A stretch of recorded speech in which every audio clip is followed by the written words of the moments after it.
എൻ്റെ പേര് പ്രണവ്. ഞാൻ ചടയമംഗലത്തു നിന്നാണ് വരുന്നത്. അപ്പോൾ എനിക്കൊരു 8 മാസം മുന്നേ ഷോൾഡർ ഇഞ്ചുറി പറ്റിയിട്ടുണ്ടായിരുന്നു. അപ്പോൾ ഞാനത് ലാസ്റ്റ് ടൈം ഇങ്ങനെ ഒരു ഡാൻസ് ചെയ്തപ്പോഴാണ് ലാസ്റ്റ് ടൈം ഡിസ്ലൊക്കേറ്റ് ആകുന്നത്.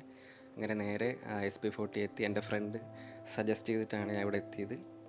നേരെ വന്നു, നിരഞ്ജൻ സാറിനെ കണ്ടു. അപ്പോൾ എല്ലാവരും നോർമലി ഷോൾഡർ ഡിസ്ലൊക്കേറ്റ് ആകുമ്പോൾ ചെയ്യുന്നത് കീ ഹോൾ സർജറിയാണ്. പക്ഷേ സാർ എൻ്റെ അടുത്ത് പറഞ്ഞത് ഓപ്പൺ സർജറി ചെയ്യാമെന്നാണ്. അപ്പോൾ എനിക്ക് ചെറിയൊരു പേടി ഉണ്ടായിരുന്നു ശരിക്കും. കാരണം ഓപ്പൺ സർജറി എന്ന് പറയുമ്പോൾ നമ്മൾ നോർമലി എല്ലാവരും പാനിക്കാവും.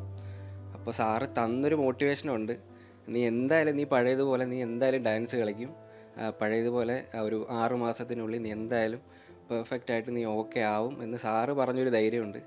അതിൽ ഞാൻ വേറെ ഒന്നും ചെയ്തില്ല. സാറ് പറഞ്ഞത് അതുപോലെ എഗ്രി ചെയ്തു. ഇപ്പോൾ സർജറി കഴിഞ്ഞിട്ട് ഇപ്പോൾ 3 ദിവസം ആയതേ ഉള്ളൂ.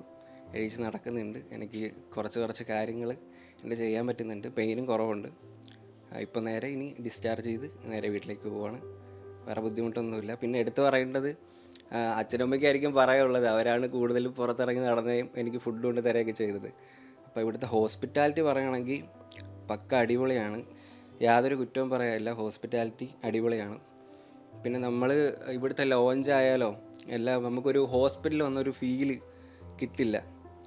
നിങ്ങളിവിടെ വരുമ്പോഴത്തേനും അത് മനസ്സിലാവും. ഇതൊരു paid പ്രൊമോഷൻ്റെ സംഭവമൊന്നുമല്ല.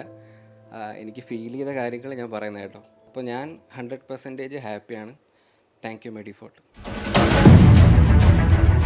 SP Mediford, you first, always.